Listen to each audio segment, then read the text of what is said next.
ലക്ഷം രൂപ ഹരീഷ് കണാറിന്റെ കയ്യിൽ നിന്ന്? ഞാൻ ഹരീഷ് കണാറിന്റെയും മറ്റു വേറെ രണ്ട് നടന്മാരുടെയും ഡേറ്റുകൾ മാനേജ് ചെയ്തിട്ടുള്ള ഒരാളാണ്. അത് ഏകദേശം 5 വർഷക്കാലം ഇവരെല്ലാം ഡേറ്റ് മാനേജ് ചെയ്തിട്ടും ഞാനാണ്. അപ്പൊ അതിന്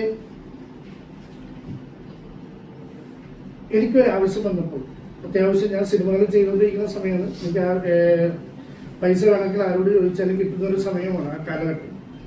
പക്ഷെ ഞാൻ ഇവർക്ക് വേണ്ടി ജോലി എടുക്കുന്നതുകൊണ്ട് എനിക്കൊരു ആവശ്യം വന്നപ്പോൾ ഞാൻ ഇവരോട് 3 പേരോട് പൈസ ആവശ്യപ്പെടുകയും, അതിൽ ആദ്യത്തെ മറ്റു 2 ആർട്ടിസ്റ്റുകൾ എന്നോട് ഞാൻ അവരോട് ഈ പറഞ്ഞ പോലെ തന്നെ 20 ലക്ഷം രൂപ ചോദിക്കുകയും അവരെനിക്ക് പൈസ തരികയും, അവരോട് ഞാൻ തിരിച്ചു തരാമെന്ന് പറഞ്ഞപ്പോൾ അവർ എന്നോട് പറഞ്ഞത് എനിക്ക് തിരിച്ചു തരണ്ട, കാര്യം ഇത് ഭാഗത്ത് ഞങ്ങൾക്ക് വേണ്ടി ഇത്രയും കാലം പണിയെടുക്കുന്നതല്ലേ, നിങ്ങൾ നല്ല കാര്യത്തിനല്ല, അപ്പൊ നിങ്ങളത് ഉപയോഗിച്ചു എന്ന് പറഞ്ഞാൽ അവർ രണ്ടുപേരും എനിക്ക് തന്നു. ഇദ്ദേഹത്തിനോട് ഞാൻ 20 ലക്ഷം രൂപ ചോദിച്ചെങ്കിലും അദ്ദേഹം എനിക്ക് 10 ലക്ഷം രൂപ തന്നു. എൻ്റെ ബാങ്ക് സ്റ്റേറ്റ്മെന്റ് ആണിത്.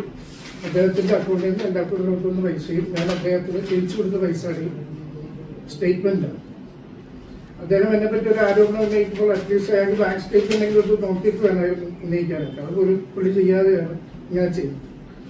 എനിക്ക് അദ്ദേഹം 10 ലക്ഷം രൂപ ആദ്യം തരികയും 1 മാസം കഴിഞ്ഞപ്പോൾ 4 ലക്ഷം രൂപ തരികയും ആ 4 ലക്ഷം രൂപ 2ാമത്തെ ദിവസം അദ്ദേഹത്തിന് തിരിച്ചു കൊടുക്കുകയും ചെയ്തിട്ടുള്ളൂ. അതിനുശേഷം പുള്ളിക്ക് ഞാൻ പല പ്രാവശ്യമായിട്ട് 3 ലക്ഷം രൂപയും പുള്ളി തിരിച്ചു കൊടുത്തിട്ടുള്ളൂ. എന്നോട് പുള്ളി ഒരു പ്രാവശ്യം മാത്രമേ കാശ് തിരിച്ചു ചോദിച്ചുള്ളൂ. അന്ന് ഞാൻ പുള്ളിയോട് പറഞ്ഞു, ഇപ്പം എന്തെങ്കിലും നിർത്തില്ല, ഞാൻ കഴിഞ്ഞ 2 പാടം ഫ്ലോപ്പായിട്ട് നിൽക്കുന്ന ഒരു അവസ്ഥയായിരുന്നു. അതുകൊണ്ട് ഞാൻ പറഞ്ഞു എൻ്റെ ഒരു ഷിപ്പ് എന്തെങ്കിലും ഉണ്ടാവില്ല, എന്തെങ്കിലും ആകുമ്പോൾ ഞാൻ തരാം. അപ്പോൾ പുള്ളിയോട് പറയും എനിക്കതൊന്നും കുഴപ്പമില്ല, എനിക്ക് സിനിമ ഒന്നും പിടിച്ചൊന്നും പറയാം, ഏതെങ്കിലും ഒരു പടത്തിൽ എനിക്ക് നല്ലൊരു ക്യാരക്ടർ റെഡിയാക്കി തരും എന്നാണ് പുള്ളി എന്നോട് ആവശ്യപ്പെട്ടത്. അപ്പൊ 20 ലക്ഷം രൂപ ഞാൻ അയാളിൽ നിന്ന് വാങ്ങിച്ചു എന്ന് പറയുന്നത് അയാൾ പച്ചക്കള്ളമെന്ന് പറഞ്ഞാൽ നമുക്ക് ഇതിൽ നിന്ന് തന്നെ ബോധ്യമാകും.